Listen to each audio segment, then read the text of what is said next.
Hello everyone, and welcome to my General Hospital official channel. I hope everyone is having a wonderful day. Before we begin, please hit the subscribe button and give this video a thumbs up. It's very powerful. Ali Mills tells Soap Opera Digest of what happens when Trina, over mom Portia's protests, enters the hospital room where Esme's mother is being tested. Surprisingly, neither of the women expected things to turn out this way. Heather thinks I'm there to yell at her, Mills explains. But she isn't mean or aggressive.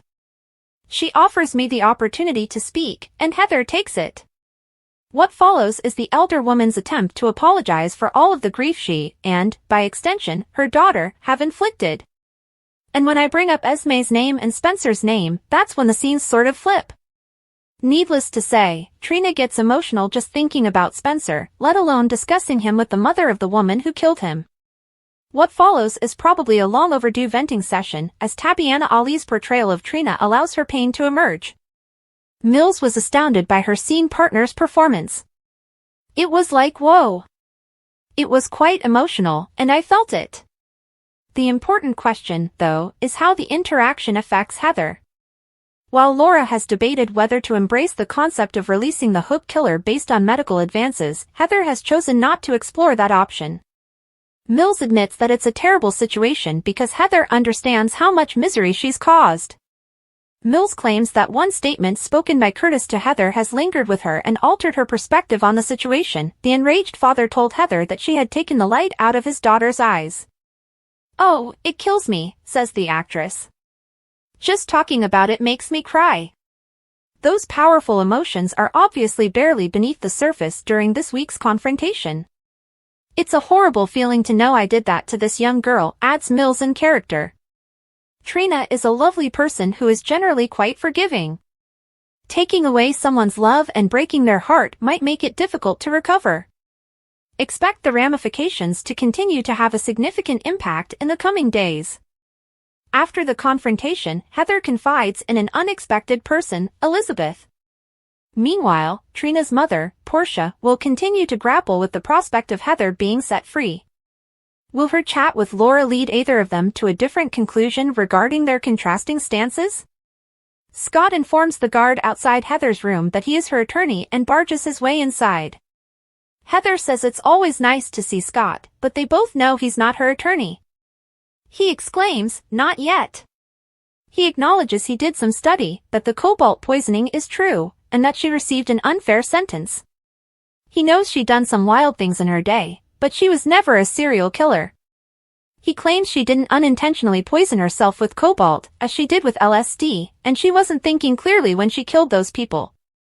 He wants to help her, and she wonders why. He claims they are family since they share Franco. Heather can't believe he used the dead son card and wants to know what's in it for him. Scott claims the corporation that created her implant has vast money and should be sued. Heather questions what good money can accomplish in prison. He claims that's why they want a fresh trial. He adds if she is acquitted, she will be free and have a large bank account. He comments that she still has life in her, so why wouldn't she want to spend it with her grandson? He portrays her as a victim of this organization, and he can tell by her eyes that she is attracted. He asks her to let him get her out, and then they'll go after a large chunk of the corporate pie. She agreed to think about it. Donna complains that her throat hurts and that she would like a popsicle. She asks her parents if she is in trouble for taking Daddy's vitamins. They tell her she isn't, but she's not allowed to take anyone else's medication or anything else unless it's given to her. Donna asks whether she can go home. Carly says they're heading home shortly, but Christina is here, so her father will stay. Donna suggests they grab Christina a popsicle or two, one for her and one for the baby. Carly gives Sunny a look. When Jason steps out, Donna, Carly, and Sunny are already up and on their way to the elevator. Jason gives them a ride home, but Carly begs Jason to stay with Sunny so she can take Donna home. Sunny informs Jason that he and Carly understood what was wrong with him all along and regrets not listening. Jason claims that his instincts kicked in and that he is much better today, as evidenced by his eyes. Sunny claims he is, but he wants to know who switched his medications. Jason shares images of Ava with Sunny that purport to show her shoving Christina out the window. Sunny believes Ava is the one who changed his medications, so Jason asks what he wants him to do. Sunny tells him to go meet Ava and see if she has anything to say. Jason understands and leaves. Sunny soon discovers Alexis outside Christina's room. Alexis claims Christina is upset and they must do their best for her. He realizes he has been all over the place lately, but he is receiving help. Sunny informs Alexis that Ava is responsible for this, and he has proof. He tells her about the photographs. Alexis fumes, asks Sunny to look after Christina, and wanders outside for air. Felicia overhears Portia tell a nurse that she wants Heather out of there as quickly as possible. Felicia confronts her, stating that hurrying care is not in the best interests of the patient. Portia claims she provides good care to all patients and questions if Felicia would have pushed for Ryan while he was a patient here.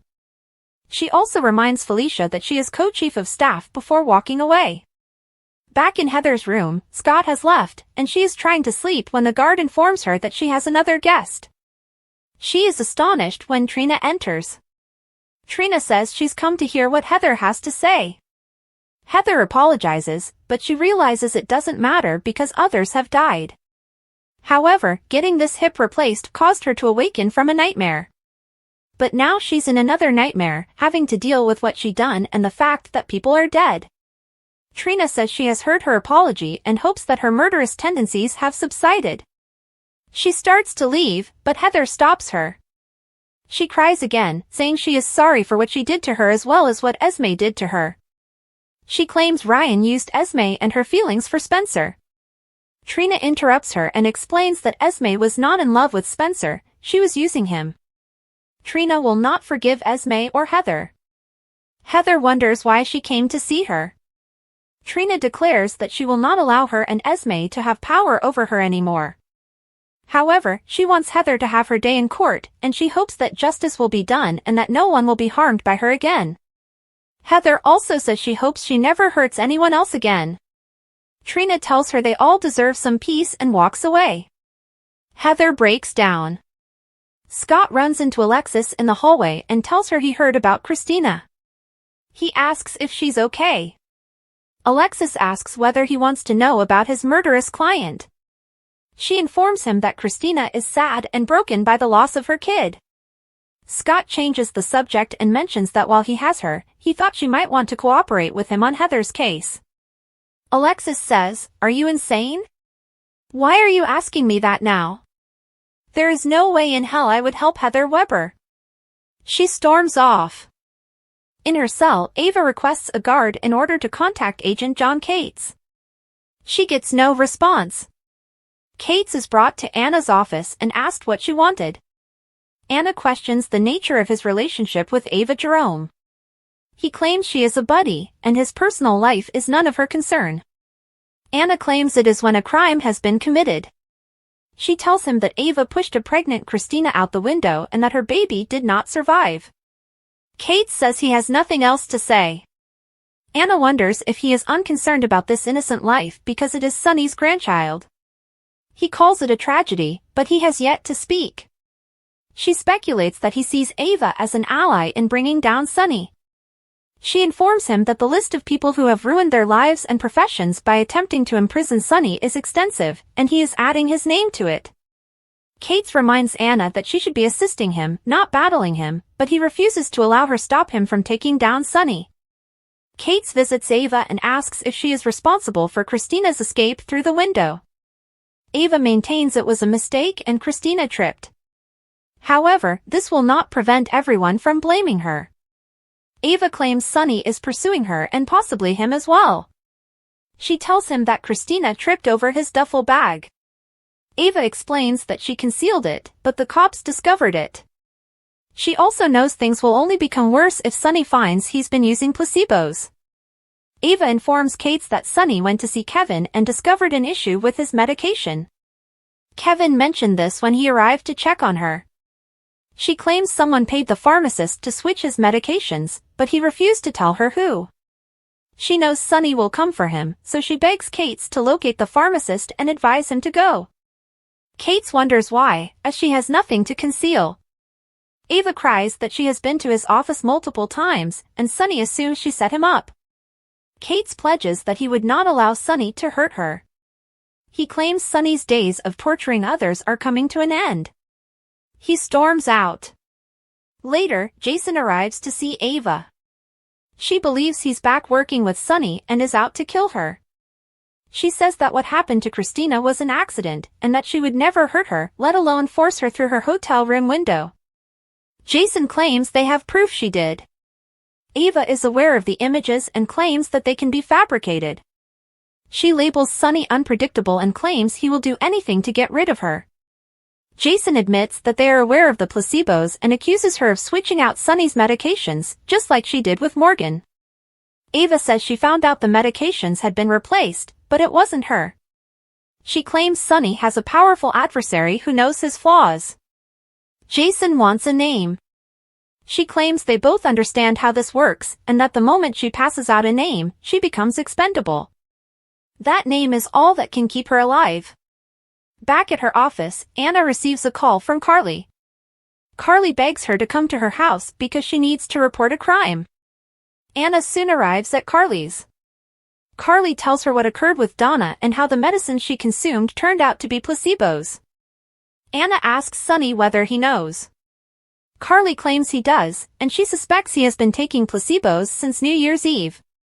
Anna adds that this explains his erratic behavior, but it does not excuse his actions. Carly says she suspects Ava tampered with the drugs because she did the same to Morgan. Anna claims there was never legal proof of what Ava did, and it does not show she did it to Sunny either. Carly claims Ava lived with Sunny for months, had access to his medications, and was keeping him from his family. Anna inquires as to how much Sunny is aware of the situation, as Ava's life is currently in risk. Back at the hospital, Sunny kisses Christina's forehead as she sleeps. When she wakes up, he apologizes and asks what he can do for her. She says, "Make Ava pay." Meanwhile, Kate bursts into the pharmacist's office and introduces himself. He tells the man, "You need to accompany me." The latest allegations against Ava are serious and might result in a hefty prison sentence. The court struggle is intense, with her attorney, Scott Baldwin, scrambling to find a way to defend her. Meanwhile, Sunny, who has always had a strained relationship with Ava, may exploit this chance to take full custody of Avery.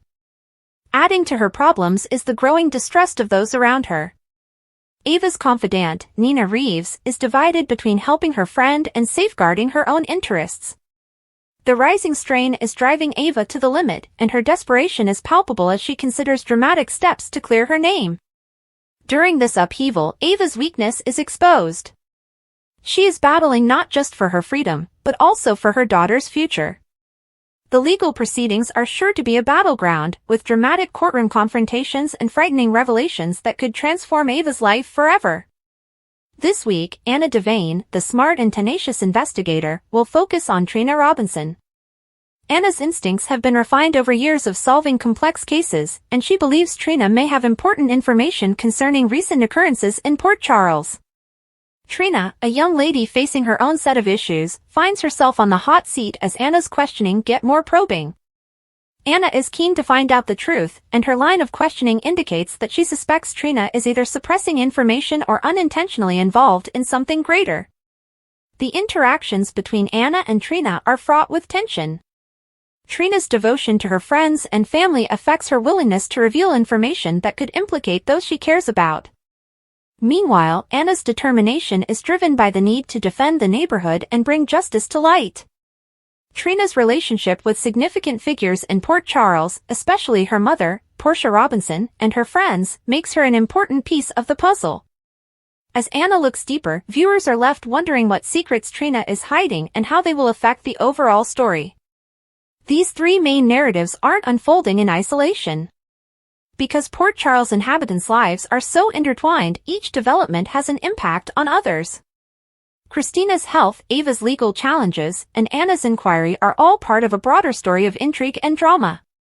The Corinthos family's struggle with Christina's health problem puts them on a collision course with Ava, as Sunny's determination to protect his children may clash with Ava's fight to keep custody of Avery. the legal and emotional concerns are linked, resulting in a multidimensional struggle with dramatic emotional scenes. Anna's inquiry into Trina adds an extra layer of intricacy. Trina's potential knowledge of Port Charles's undercurrents could influence the outcomes of Christina's and Ava's situations. As Anna searches for the truth, she may discover connections that might either heal or further fracture the community. As these plotlines develop, General Hospital continues to attract viewers with its mix of suspense, emotion, and character-driven drama. Christina's fight for survival. Thanks for watching. If you like this video, so please don't forget to subscribe my channel and don't miss any update.